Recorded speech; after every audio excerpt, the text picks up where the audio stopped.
All right, so for this lecture, we're transitioning a bit. This is to help you prepare for your reading of Black Elk Speaks, which you should be starting on, and also just because I really like Shaman. We'll talk about magic again when we talk about religions quite a bit from now, but this is just to kind of prepare you to read Black Elk Speaks, and also just because I'm kind of fascinated with Shaman. So, magic is a tradition. It's an institution in many societies, believe it or not, including ours, that is often linked and overlaps with law and religion. Religion may not be surprising for you to hear that magic overlaps with religion because anthropology really doesn't do much to tell the difference between magic and religion. That in fact both are the belief in the supernatural, right? Now it might surprise you that in many societies it overlaps with law, and religion certainly overlaps with law, but that is the case. Magic can be used as a method to heal, harm, discourage, or encourage certain behaviors. And I'm going to say something in this slide that might shock you in that I believe magic works. I'm not saying that I believe people actually cast spells and cause scientifically unexplainable events to happen. What I mean by that is that magic as an institution does help keep people in line, and in the case of healing, the confidence instilled in someone who is sick or injured by visiting a shaman or a magical healer does in fact help them get better. So when I say magic works, I mean that as an institution, it does positive things in societies and keeps people in line. I don't mean that people are casting magic missile at each other or anything like that, or other ridiculous spells. So we're going to talk a bit about religion within this lecture because they certainly overlap, but then we have a religion lecture later where we'll talk about magic a bit because they overlap. So magic and religion are certainly connected in that they, in many ways they're the same thing.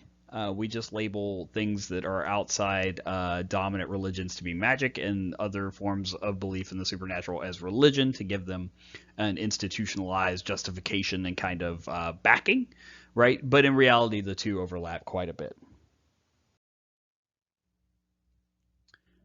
So shaman are most often thought of to be practitioners of positive magic, healing magic.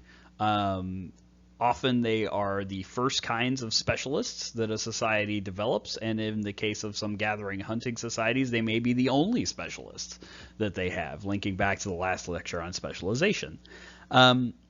Typically, they're thought of as healers who can harness the power of spirits or souls around them. Often, shaman don't think of themselves as doing the magic. They think of themselves as communicators, as a conduit through which they talk to and petition spirits to do things on behalf of people that they are healing. That's certainly the case for Black Elk. Black Elk really doesn't think that he's doing the magic. Black Elk thinks that he has a special connection to spirits who do heal people, and that the special power he has is that connection, right? You can, and I would argue, that being a shaman is an especially valuable form of cultural capital. That, in fact, you're claiming to have connections with the supernatural, with spirits, and that gives you cultural capital, right? And then eventually you'll have connections with people that you have healed, giving you further cultural capital. So it's an interesting thing to think about, that cultural capital can come in the form of connections to non-physical beings, right? That you can claim to have a connection to spirits or a monotheistic god, and therefore gain cultural capital, and people do it all the time, right? Now, that's not to say that all the things shaman do are not medically accurate. In fact, shaman often do have practical medical knowledge. Many of the medications that we use today started out as knowledge of a shaman, including aspirin and others.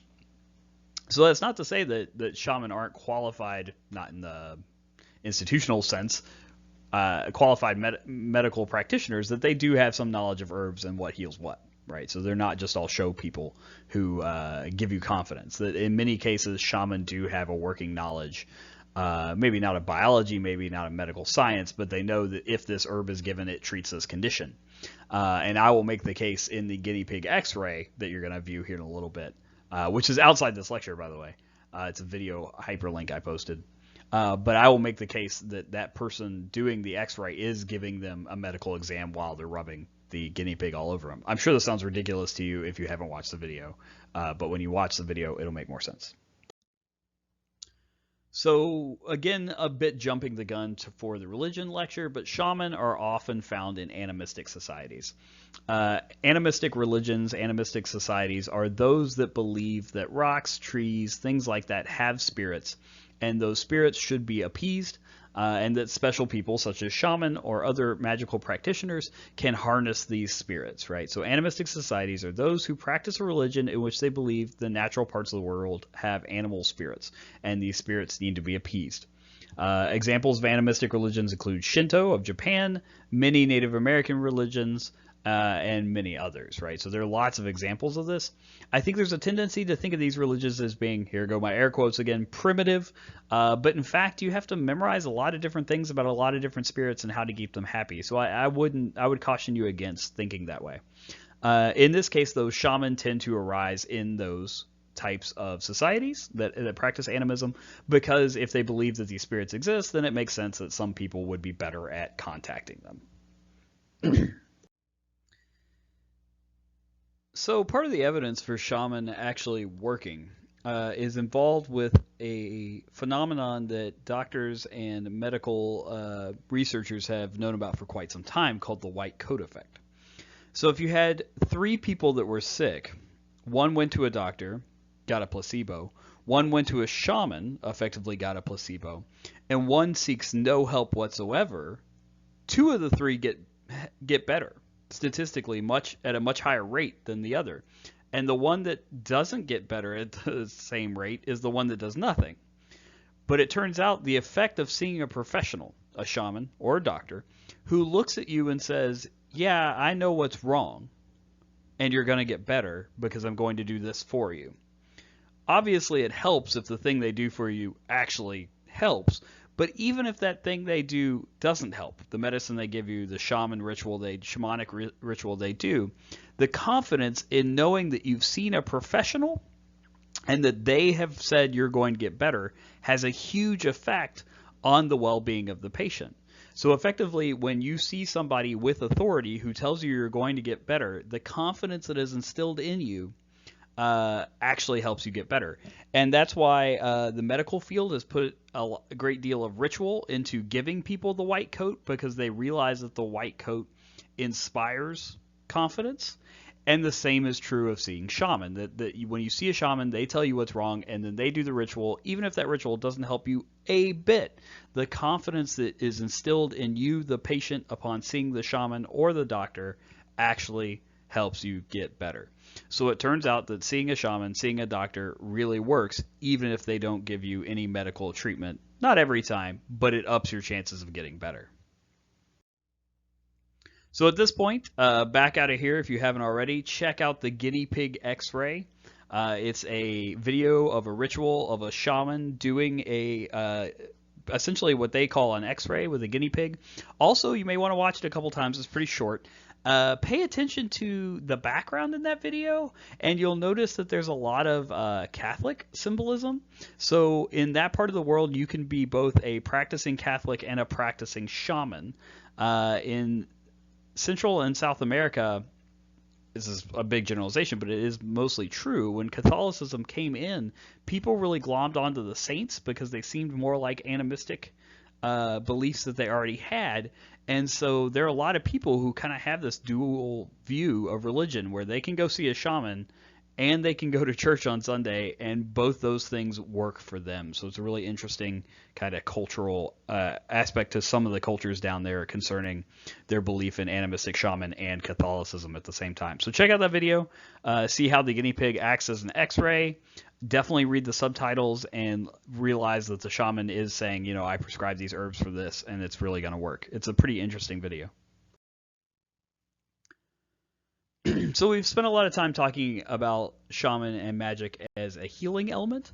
Magic also works as a threat, and this is where it's more aligned with law and less aligned with religion. So magical or mystical retribution can be used as a threat to keep people in line. The threat of mystical retribution is used within both religion and within magical institutions, right?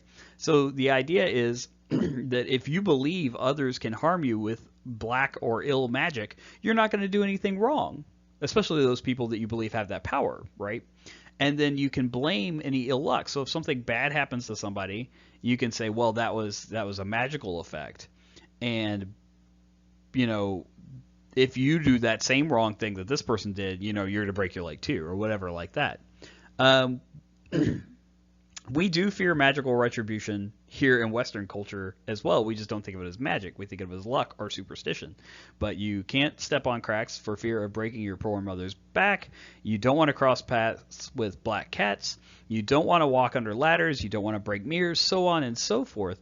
This is all superstition. That's magic, right? And there's a place for it even in our Christianized, westernized culture, that we still believe in magic and we still believe in mystical repercussions that can happen to somebody who does something wrong, right?